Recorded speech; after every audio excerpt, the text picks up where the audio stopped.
பொதுவாக சினிமாவில் ஒரு ஊர் வந்து தண்ணி இல்லாமல் கஷ்டப்பட்டா வந்து அதை பார்க்கும்போது உணர்ச்சி வசப்படுறோம், வருத்தப்படுறோம். அதே மாதிரி ஒரு ஊர் வந்து நிஜ வாழ்க்கையில் கஷ்டப்படுறத பார்த்தா நம்ம வந்து அலட்சியமாக அந்த இடத்துலேருந்து கடந்து செல்வோம். சில ஊர்களில் மக்கள் வந்து இயற்கையை பேணி காப்பதை வந்து தவறி விடுகின்றன. ஆனால் இயற்கையாகவே எங்கள் ஆலஞ்சி ஊரில் வந்து இயற்கை வளங்கள் நிறைந்துள்ளது. அதை வந்து பேணி காப்பதில் மக்கள் வந்து தவற விடுவதில்லை. இங்கு பெரும்பாலான மக்களோட வாழ்க்கையில் வந்து விவசாயம் கலந்துள்ளது. அந்த விவசாயத்திற்கு தேவையான நீரையும் அந்த நீரை சேமித்து வைக்கக்கூடிய குளங்களையும் பாதுகாக்க வேண்டி எந்த அலுப்புமே நாங்கள் காட்டுவதில்லை. அந்த குளத்தை வந்து நாங்களும் எங்கள் மக்களை வந்து பேணி காத்து வருகிறோம்.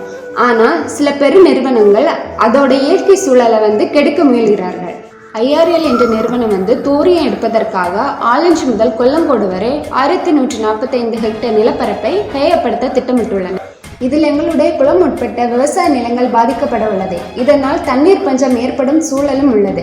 மேலும் கதிரியக்கத்தினால் புற்றுநோய் ஏற்படும் அபாயமும் உள்ளது. இதை எதிர்த்து எம் ஊர் மக்கள் எடுத்த போராட்டத்தில் இயக்க உறுப்பினர்களும் இணைந்து போராடினர். அதன் பின்னர் அந்நிறுவனத்தின் நடவடிக்கைகள் சிறிதளவு குறைந்துள்ளது.